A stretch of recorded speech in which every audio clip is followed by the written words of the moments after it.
ታውቂያለሽ ጓደኞችሽ አይወዱኝ። ስለዚህ እኔ ልሂድ። እንዴ ለምን ግባና ሰላም ብላችሁ ትሄዳለህ? እንደውም ናፍቆናል እያሉ ነው። ደግሞ እንደለመዱት ተጠቅመው ክፈል ብሉኝ ገንዘብ አልያዝኩም። አንቺንም ደግሞ እንዳላሰጣሽ።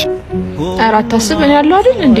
እኔ ያለው እንደዚህ አይነት ነገር ያሳስበዋል? እና በል ኧረ ስሚኝማ ከዛ ጀዝባ ባላው ጋር ነው የምትመጣው። ኧረ እባክሽ ዛሬ ልንበላው ነው። ይበላል።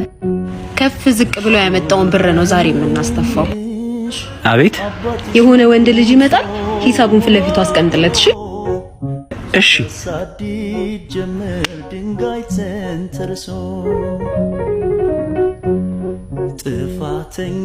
ሰላም፣ እንዴት ናችሁ? አይ እንዴት ነሽ? ጠፋችሁ? ኧረ አለን ካንቺ ጡት ስታለትላጠጣች እና እንዴት ናችሁ? ይሄው ሂሳባችሁ።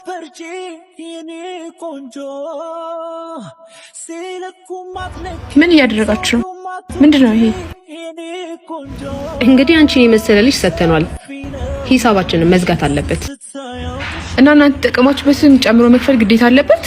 አዋ ታዲያ ወንድነቱ ምኑ ጋር ነው? ይሄን ሂሳብ ካልከፈለ ታዲያ አሽቀንጥረሽ ጣይዋ አልተንከባከበሽና እንደዚህ አይነት ሂሳብ ካልከፈለ ምን ይሰራል? ሊያውም በሞላ ወንድ። አረ እንደዛ ነው። እኔ የምታከብሩኝ ቢሆን ኑሮ የኔን ሰው ታከብሩ ነበር። በጣም ነው የምታሳፍሩት። ከዚህ በኋላ አጠገቤ እንዳትደርሱ። ላንቺው ብለን ነው። ምን ሆናለች?